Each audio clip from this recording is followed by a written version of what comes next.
2 Timothy chapter 2 verse 15, study to show thyself approved unto God, a workman that needeth not to be ashamed, rightly dividing the word of truth. So mag-pray ta. Do ko tumulo pinata. Lord, thank you kayo sa imong kaayos na matulog bilunan. Ang matulog sa school, sa iyo ako ni Ginoo. Mga kalapasan nga mga hingo diha kanimo ang mag-pray nga ikaw uban kanamo. Lamas utagusa. Kaya nga mong tutan karon Ginoo makatabang, makahatag namo og kaayuhan Ginoo sa among gustuhanong kinabuhi kapaligron sa among faith diha kanimo sa among doctrine Lord. In the Lord ang po in Jesus name. Amen. Okay, so atong topic on about the 5 gospels. No, about the 5 gospels. So dili day ang gospel lang usa lang ka gospel. No, naidaghang gospel sa Bible. No, mao usahay nga kung di na to tarungon pag-divide ang pulong sa Ginoo, pataka lang ta. Marang ang gospels nga imong mabasa sa kuan ba? Mara pareha ra gyapon igsibin ba kaning baptisms of the Bible? No? Bigay na i-baptism daw, mauna na baptismo ha. No? So, mo po ng gospels, sabi kay mabasa ni mo diha nga gospel, maurag hapon ng gospel, doon na mga gospels sa kaya panahunan. O malagi ito, dispensation. So, muna nga, sayo na nato nga dito masaag, na pagtuon sa pulong Ginoo, pagsabot sa pulong Diyos, kung mutuot ang dispensation, no, na may uban nga anti-dispensation. No? Punit diri, punit na po diri. Sago lang ba? No? So di ta masaag sa ato nga atong Biblia kung kay bawta. No, mo na ingon gid sa Timothy, study to show thyself approved unto God, a workman that needeth not to be ashamed, di ka mulawan, rightly dividing the word of truth. This is ta mga hyper-dispensationalists. No? We are Bible believers, so tarong gid nato ubahin. Ato yung sabton, kaning gospel, kung sa maning panahon na, karon ba ning gospel o sa maabot na gospel o katong gospel kani adto. Kaya dili tanang usa lang ka gospel. No? There are in fact 4 distinct gospel or particular messages of good news sent from God to man and recorded in the pages of Scripture. No? So, doon na lain-lain gospel. So, number 1, ita maglangan, aron masabta na to, unang gospel, kanina kita the gospel of the kingdom of heaven. Unang gospel, the gospel of the kingdom of heaven. So, kung na to, kaning kalainan sa kingdom of God o kingdom of heaven, doon na ni, yung kalainan, usakong ra na to. No? Usay mo witness ta mo quote verse kingdom of heaven ang ato sa wa ta kay bawo. Unsay kingdom of heaven, unsay kingdom of God. No? Ako inaanam ko sa una. Witness ko, sulti ko. Usar gid na kong kingdom of heaven ug kingdom of God. Nya pagdil na to sa tao. Ang ato dayong gidil kingdom of heaven. No? So dunay kalainan, lahi ang kingdom of God, lahi ang kingdom of heaven. So kaning gospel or meaning sa gospel, meaning sa gospel is the good news. Maayong balita. No? So gospel mag-imong gi-proclaim ngadto sa katawhan ang maayong balita gikan sa Ginoo. So daghang maayong balita. No? Sa Biblia nga gihatag sa Ginoo nga iyang gipasulti nato ngadto sa katawhan. No, mo ni number 1 ang the gospel of the kingdom of heaven. Unsa man ni? In Matthew chapter 24 verse 14, ano to? Matthew chapter 24 verse 14. Ano sa Biblia para makita ninyo ang kalainan. No? Para masabtan niya ito tinuod din, no? Lahi gid ning kuan, lagi day laing gospel. No? This gospel in Matthew chapter 24 verse 14. So verse 14 ingon diri, and this gospel of the kingdom, no? And this gospel of the kingdom shall be preached in all the world for a witness unto all nations. And then shall the end come. So unsa man siya nga gospel of the kingdom. Unsa man siya nga kingdom? This gospel in Matthew chapter 24 verse 14 is the good news that God will set up a literal physical kingdom on this earth over which Jesus Christ, David's son, shall reign. Unsa siya? Physical, literal na kingdom na establish ni sa Ginoo diri sa kalibutan nga ang mag-reign, ang maglingkod sa trono si Jesus Christ. Gikan sa throne of David. No, kay gikuan naman na daan sa Luke chapter 1, ano? Luke chapter 1 verse 30. Luke chapter 1 verse 30 to 33. Isaad naman na sa Ginoo daan from the throne of David. So dunay mulingkod, dunay muhari. Mao na gipangita o gipaabot sa mga Hudiyo. Nya was laki bawo nga ang ilang sang sa cross mao tong ilang gipaabot. No? Now verse 31. And behold, thou shalt conceive in thy womb and bring forth a son, and shall call his name Jesus. He shall be great and shall be called unto called the Son of the Highest, and the Lord God shall give unto him the throne of his father David, and he shall reign over the house of Jacob forever, and of his kingdom there shall be no end. No? Klaro kay na kinsa na si Jesus Christ. Sa tiyan pala ni Maria gipanag-anadaan. No, gaduna gyud king. Gikan na siya sa lineage, no? Nga bulingkod siya sa trono. Sa iyang father si David. Kinsa na si Jesus Christ. No? Ug di ni siya gitawag, mao siya gitawag og physical kingdom. Kaya ang kingdom of God is spiritual kingdom. O ang kingdom of heaven is physical kingdom. Mabita nang mag-pray ta in Matthew chapter 1 nga, Our Father, who art in heaven, hallowed be thy name. Thy kingdom come. Kung saan na siya, ang imong kingdom, munaog diri sa kalibutan. Mag-set up siya kingdom diri para ana siya mo reign. No? Ana siya mo reign. Jesus Christ, pero sad to say, wag pa gid siya establish. Ano, wa man ni gidawat sa mga Hudiyo. Sa to pa kani nga gospel for the Jew. Maingon dita, yaw ta kay bawo nga magkuyanap ang gospel sa tibuok kalibutan, masangyaw, mabalik din ang Ginoo. Patagsabot ana. Kinsa man ang ipasabot ana nga gospel? Gospel na dito sa mga Jew. Nga nagsaad ang Ginoo na mag-establish gid siya. Iya yung kwaon ang mga Hudiyo. No? Kwaon niya mga Hudiyo ngadto sa Kristiyanan, iyang luwason o niya establish niya ang kingdom nga siya mo'y maghari. No, nga siya maghari niya. Si Jesus Christ yung mismo ang maghari, mag-reign. Pero wala mahitabo pa. Nahitabo na unta na kung wa pa nila gi-reject si Jesus Christ. So unsa ni sa gospel to the Jew ni? No? The proclamation of this gospel was occurred at one time in history when John the Baptist in Matthew chapter 3, 1 to 3. The Lord Jesus Christ in Matthew chapter 4 verse 17, and the 12 apostles in Matthew chapter 10 verse 7 proclaim it to the nation of Israel during the earthly ministry of Jesus Christ. Pag abot ni Jesus Christ diri, gisangyaw na din ang gospel, nagsugod na dito ni John. Mo na mensahe ni John lahi. No? Ako kita baptist man ta, pero di kay ko mo adapt sa strong kay nga kanang baptism mensahe ni John ba. Lahi ang mensahe ni John sa atong panahon karon sa church. Even the baptism of John is baptism of repentance. No? Baptism of repentance. So kinahanglan masabtan, we have to be dividing the word of truth. No? Ang gospel, unsay gi-proclaim ni John? Tanaw na to, unsay gi-proclaim ni John? Matthew chapter 4 verse 1 to 3. Unsay close-minded tani, siran-an ni na to. Di ataw minaw na kay lahi na. No? Pero kung open-minded ta, atong sabton yun, unsay gospel nga gidali John? Death, burial, and resurrection of Jesus Christ? No.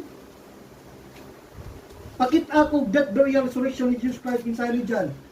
Undang ko sa kong Kristiyanon. Dili.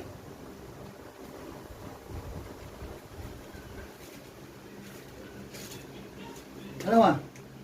John chapter 3. John chapter Matthew chapter 1 Matthew chapter 3 verse 1 to 3. Ano ba? In those days came John the Baptist. The Baptist yun ha? Careful tas pagtuon na to, paglaban na to sa mga mensahe kay mo sa di mao.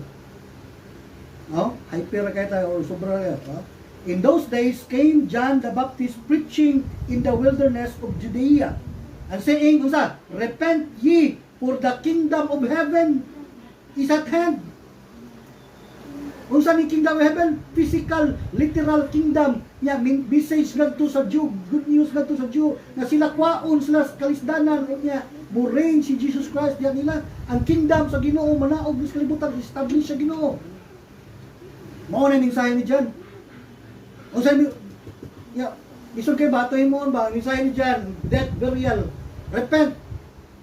Receive the Lord Jesus Christ. No? Jesus Christ died on the cross, buried. Kung mao ni mensahe, kung ang mensahe na to sa church age karon nga gospel, kung mao ni, man matay si Jesus Christ, ano yung pamang-lubong, pamang-tanaw. So doon ay kalainan sa kingdom of heaven, of kingdom of God. Muna hindi na ito masabtan. No? Yeah, usab ito ng ubang, nisod na yun. No? Ato makita, repent, repent, for the kingdom of heaven is at hand. For this is he that spoken of Elias.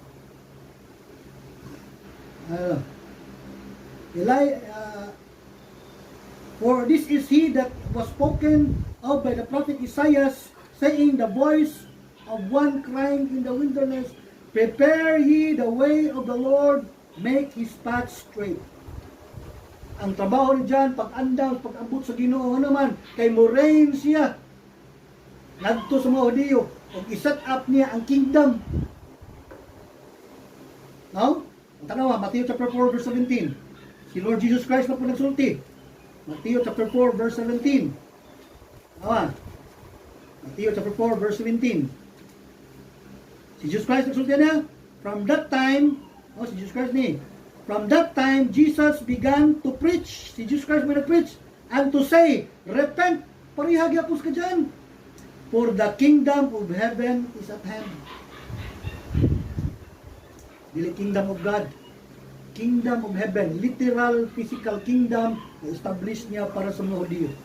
Namatay na si Jesus Christ, ani? Papa po mabanhaw. So di pa ni siya ang maong gospel nga atong giwali karon. So rightly divided kay portion sa book of Matthew ngadto sa John, na portion ana Old Testament. No? Old Testament mo na usahay kung di ta kahibaw kung kanusa nahimo epektibo ang pagkabatay o ang New Testament, patag ka ang tagsaksak sinagol. Mabitan na kung tanawin ni mo book of Matthew, labi na kining book of Matthew, tanawin ni mo na mga works diha nga salvation. Faith plus works. Katong dato, niingon siya na, sa may akong buhaton Ginoo para makasaka ko sa Ginoo. Baligya imong tanang kabtangan, ipahatag sa mga kabus. Faith na. Faith alone na. Hindi faith alone. As a Bible believer, we believe in dispensational salvation. Dili usa lang ka klase ang kaluwasan. From Old Testament, from New Testament, ngadto sa tribulation, ngadto sa millennial, lahi-lahi ang kaluwasan. Ang pinakanindot nga kaluwasan karon ang ato ay only by faith and faith alone lang. Kasi na-explain man tana. Kung ura oy. Pero ngano man to nga gitagaan ni Jesus Christ sa kaluwasan ang katong young ruler nga dato, yung naman niya ibaligya imong kabtangan para makasunod ka sa faith lang na. Faith. Balik dito nila ni Abraham. Balik nila dito sa mga Old Testament prophets. Faith lang to. Si Noah, ipakita niya yung faith. No? Yan yung itrabaho ka. Ibuhat niya sa ka. So, dili, faith lang. During sa tribulation, faith lang. Yung ka, Lord, dawat po tika ako po sa mga luwas. Yan, luwas na din ka. He that endureth the end shall be saved. Millennial. Faith na. Isa ka na lang millennial. Di kabarog ang kuha na faith alone na ang kaluwasan. Millennial, faith na. Na nakita ang imo yung magituan, faith ya pula. Works na. Ang kaluwasan sa millennial. Kasi di ina to tarungon yung sabot ba? Faith na tanan. Sa millennial lang na, di na ma-refute. Kung sa may kaluwasan sa millennial, faith? Faith. Di ba faith na ito ni Jesus Christ? Kung saan pag-faith anang, nakita ni mo, kuyong pagganin ni mo. Di halandaan mo na, yabo na. Yabo na ng argumento. Di ba? Amot sa mga na, works na siya, kaya limang ka na, travel sila, worship sila sa Jesus Christ ito sa Jerusalem. Kung saan natin na faith eh. Hindi mo na gitrabaho ang imong kaluwasan, anak, during millennial. Kaya naman, nakita naman mo yung ituan. Nakita ni mo din na faith. Nanagunan ni mo ganun. Nahikap na ni mo. Diba? Ata, sa Matthew chapter 10 verse 7. Matthew chapter 10. Sa mga apostles na po, sa mensahe nila sa kingdom. Kingdom of heaven, gospel of the kingdom of heaven. Matthew chapter 7. 10 verse 7.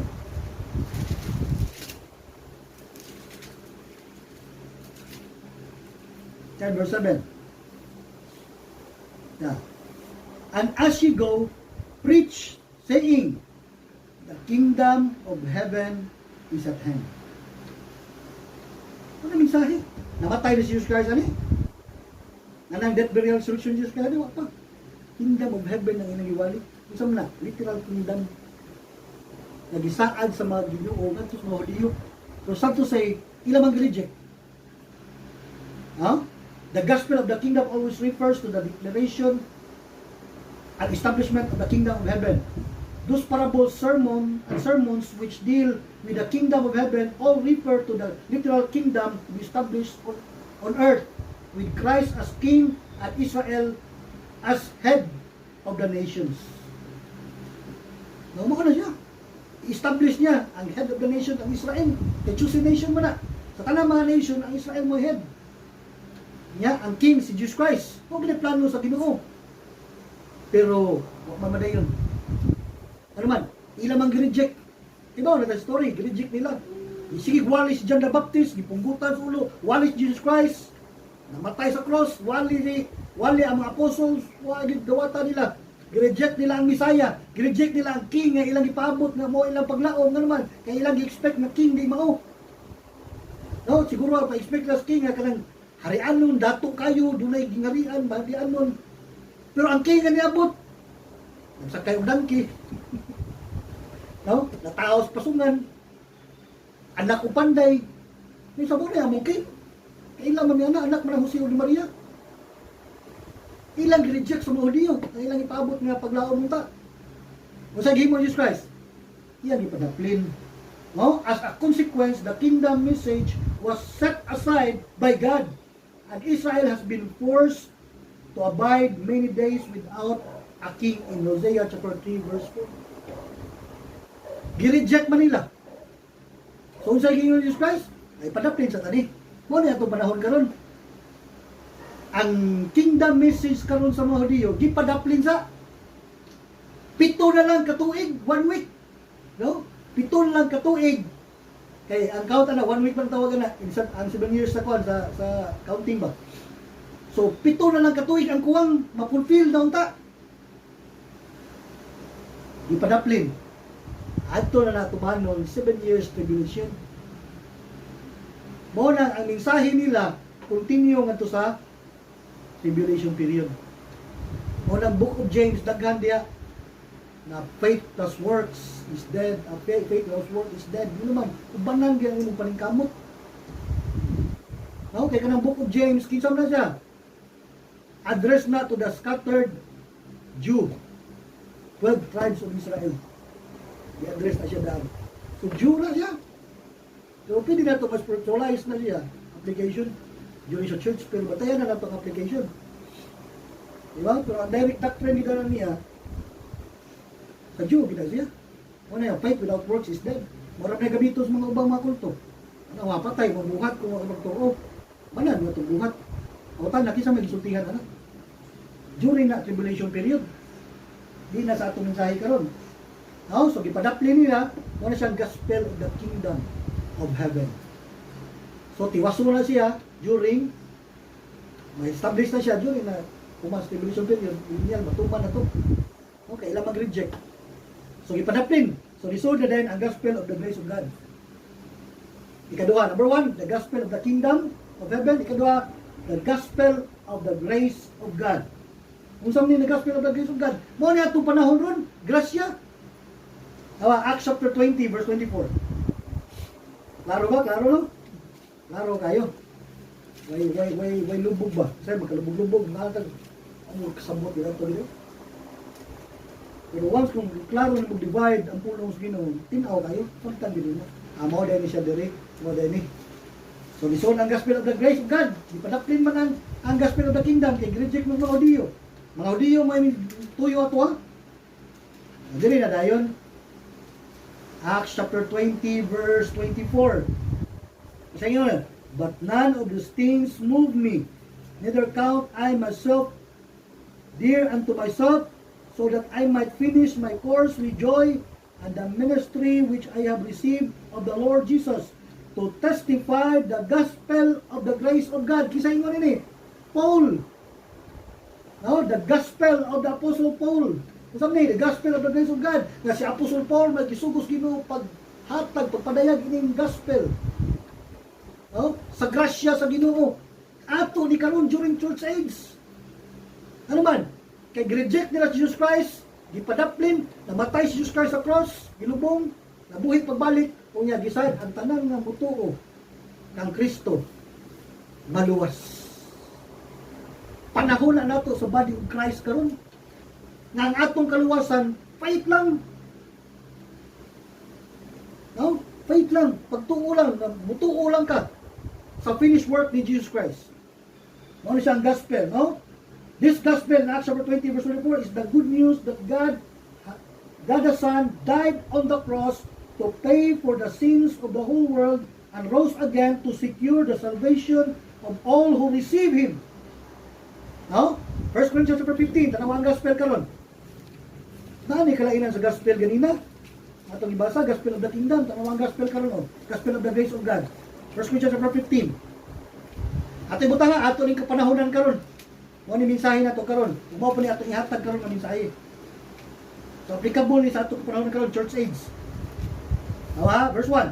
1 Corinthians chapter 15 verse 1. Moreover, brethren, isa nagsuot ani sa Pablo, Apostle Paul. Moreover, brethren, I declare unto you the gospel which I preached unto you, which also ye have received, and wherein ye stand, by which also ye are saved, if ye keep in memory what I preach unto you, unless ye have believed in vain. Kung tinuod yun ang atong pagtuwa ni. Verse 3, for I delivered unto you, tanawa, first of all that which I also received, how that Christ died for our sins, number 1, according to the scriptures. Verse 4, and that He was buried, number 2, and that He rose again from the dead, from the third day. I rose again the third day according to the scripture. Ikaw tulo na siya. Sabi sa, the death, burial, and resurrection of Jesus Christ. Muna siya ang gospel karon. Dili na ang gospel of the kingdom. No? Ang mensahe gani ni Apostle John sa kon, repent and be baptized for the remission of sins. Saan na diya? Maghindo na ito baptism dyan? Anang death, burial, resurrection of Jesus Christ ito? Wala. Kung sa'y mensahe karon Jesus Christ, kung sa'y mensahe karon sa kwan, that whosoever believeth in Him should not perish but have everlasting life. The death, burial, and resurrection of Jesus Christ. Muna siya ang gospel karon. Oo nga, ato yung mensahe nga, mutuo ba ka ni Jesus Christ? Mutuo ka nga, ikaw magkasala ka. Sa Romans chapter 3 verse 23. Totoo ka in 1 Corinthians chapter 15, 1 to 3, that the death, burial, and resurrection of Jesus Christ, masave ka kung totoo ka, dinang ni Kristo. Hindi mo siya ang kunon, ay Lord and Soul Savior. So kung totoo ang tao, diya, luwas mo na good news. Nindot kayo ang good news sa ato karon. No? Good news kayo, maayo ng balita ko, ninduta ng balita ko, impirno ta ko, pero langit na ko. Yan ang simple. No? Una yun, John chapter 1 verse 12, but as many as receive Him, to them gave He power to become the sons of God, even to them that believe on His name. No? So, gospel of the grace of God. These glad tidings are known as the gospel of God. Romans chapter 1, ano ba? Romans chapter 1 verse 1. Gospel of God. Gitawag siya gospel of God. Romans chapter 1 verse 1. Ako po na ato ning kapanahonan karon. Grasya by faith alone. Tama. Gitawag siya gospel of God. Paul in Romans chapter 1 verse 1. Paul, a servant of Jesus Christ, called to be an apostle, separated unto the gospel of God.